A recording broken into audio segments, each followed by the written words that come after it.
तो किसान उस टूलकिट की तरह हो गया है जिसे सरकारें और राजनीतिक दल जब चाहे तब अपना सियासी एजेंडा चलाने के लिए इस्तेमाल करना चाहते हैं।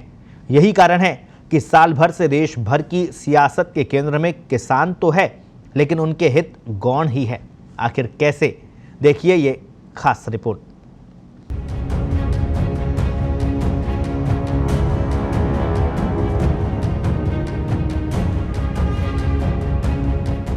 किसान, वो नाम जिसे राजनीतिक दलों ने दिखाने के लिए धरती पुत्र, अन्नदाता के तौर पर पेश किया, लेकिन हकीकत यह है कि इन्हीं राजनीतिक दलों ने अपनी राजनीतिक रोटियां सेकने के लिए वोट बैंक की खातिर किसानों को सबसे सॉफ्ट टारगेट बना दिया है।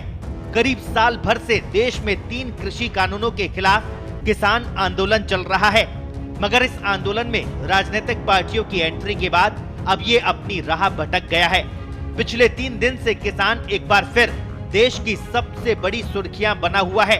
घटना उत्तर प्रदेश के लखीमपुर खीरी में किसानों पर कथित हमले से जुड़ी है, जिसमें केंद्रीय गृह राज्य मंत्री अजय मिश्रा के बेटे आशीष मिश्रा पर किसानों पर गाड़ी चढ़ाने का आरोप है।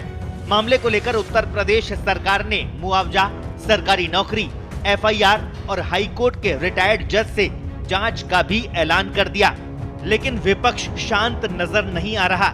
लिहाजा योगी सरकार के ऐलान के बाद अंतिम संस्कार को राजी हुए परिजन एक दिन बाद ही पलट गए और पोस्टमार्टम रिपोर्ट पर सवाल उठाकर अंतिम संस्कार से इनकार कर दिया। लखीमपुर का मुद्दा देश भर में सुर्खियों में ऐसे ही नहीं आया। इसे विपक्ष ने सोची समझी रणनीति के तहत उठाया है। अगले साल उत्तर प्रदेश में विधानसभा चुनाव है, सो बिखरा हुआ विपक्ष इसे सियासी संजीवनी के तौर पर देख रहा है। कांग्रेस महासचिव प्रियंका गांधी लखनऊ के गेस्ट हाउस में गिरफ्तार है, तो दिल्ली से सटे राज्य उत्तर प्रदेश में सियासी जमीन तलाश रही आम आदमी पार्टी के नेता भी लखीमपुर जाने को बेताब है। इतना ही नहीं, कभी उत्तर प्रदेश की सत्ता पर काबिज रही समाजवादी पार्टी और बहुजन समाज पार्टी भी इसे चुनावी मुद्दा बनाने की कोशिश में है।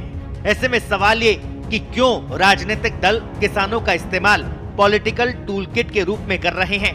सवाल ये भी क्यों किसानों के हक की लड़ाई खून खराबे पर आ गई है, और सवाल ये भी कि लखीमपुर कांड का असली सच आखिर कब जनता के सामने आएगा।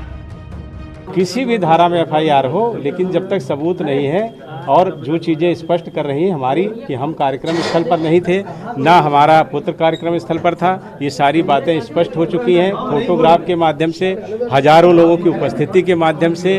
आपके सरकार के एक मंत्री के बेटे को किसानों को अपनी गाड़ी के नीचे कुचलते हुए दिखाता है।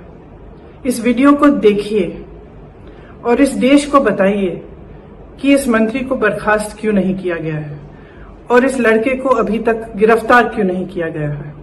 मेरे जैसे विपक्ष के नेताओं को तो आपने हिरासत में बगैर किसी ऑर्डर, बगैर एफआईआर के रखा है।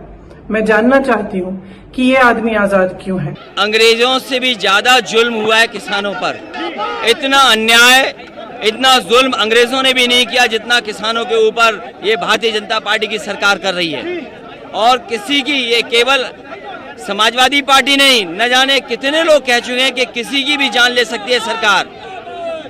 और ये पूरी तरीके से भारतीय जनता पार्टी की सरकार असफल हुई है।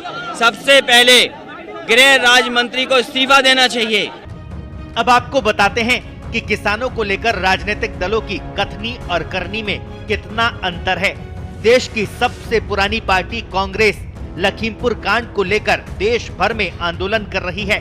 प्रियंका गांधी किसानों के हक की आवाज उठाने के कारण अपनी गिरफ्तारी को मुद्दा बनाकर उत्तर प्रदेश में सियासी मजबूती चाहती है।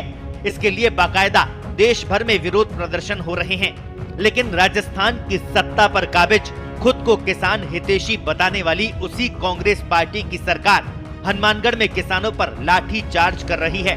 तस्वीरों में साफ नजर आ रहा है कि कलेक्ट्रेट परिसर में घुसने का प्रयास कर रहे किसानों पर पुलिस लाठियां भांज रही है।